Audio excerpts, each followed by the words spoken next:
Hello and welcome to the Criminology Lens podcast, a podcast that looks beyond headlines to understand crime, justice, and social transformation. My name is Brian Lupere, a criminology and penology graduate with over 4 years experience in security and safety. This podcast is for students, professionals, and anyone passionate about understanding crime, justice, and building safer communities. So Brian, apparently kuna expose imefanyika pale Rongai.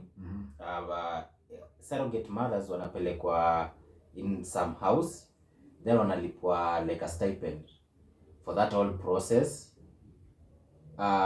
In your view, juu hiyo agent akiongelesha anasema there is kuna breakage of law kwa hiyo investigation. In your view, is it okay according to kwa laws za Kenya? I think mambo ya surrogacy iko allowed in so many other developed countries, but in Kenya they have tried to regulate surrogacy because there is a lot of misuse here, especially we have so many vulnerable mothers and vulnerable children in Kenya. So Parliament they did an act of Parliament in 2022 that aim to regulate assisted reproduction, that is surrogacy.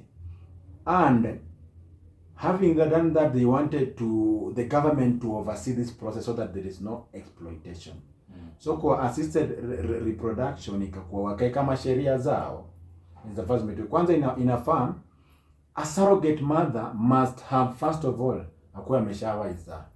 Ndio qualify kukuwa surrogate mother.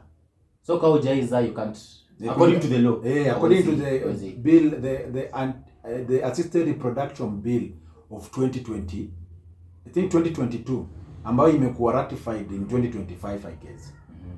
So inafaa first of all uko ushaiza. Then number two, surrogacy cannot be used for commercial purposes.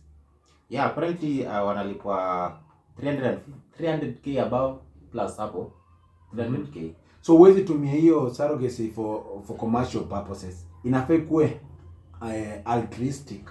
Yani you are doing it for a good, like kusaidia mtu, but no financial gain. No financial For gain. example, inaweza kuwa your sister is infertile, unaamua kumzalia mtoto.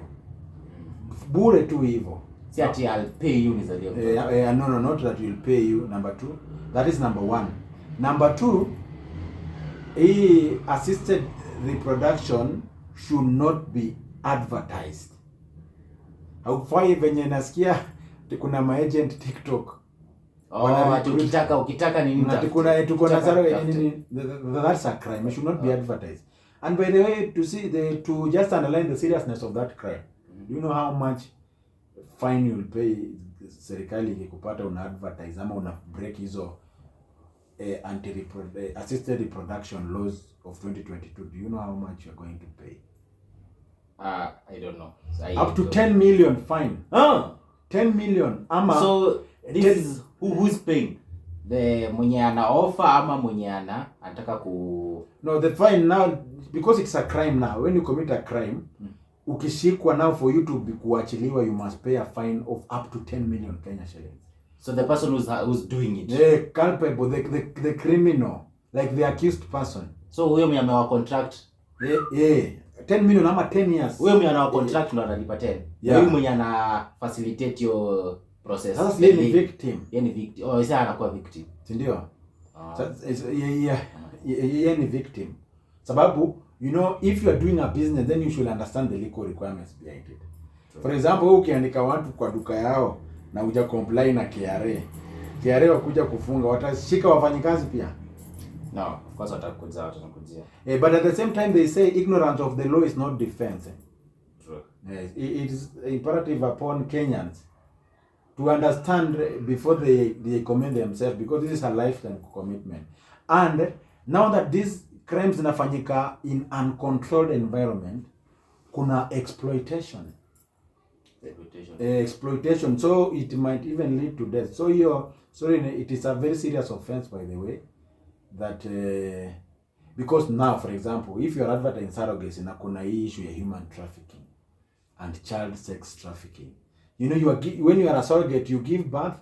You don't know where the baby will go. Yes, so you just give birth. You have That's surrendered child trafficking. the right of a baby. Where will the baby go?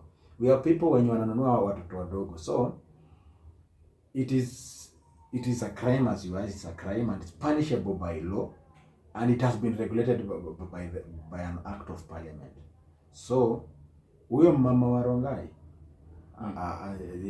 now that it has been exposed by the media, her days are numbered. She should get a good lawyer. If this podcast inspired you, feel free to share it with a fellow learner or professional. Follow the podcast and join the conversation, because real change begins with understanding.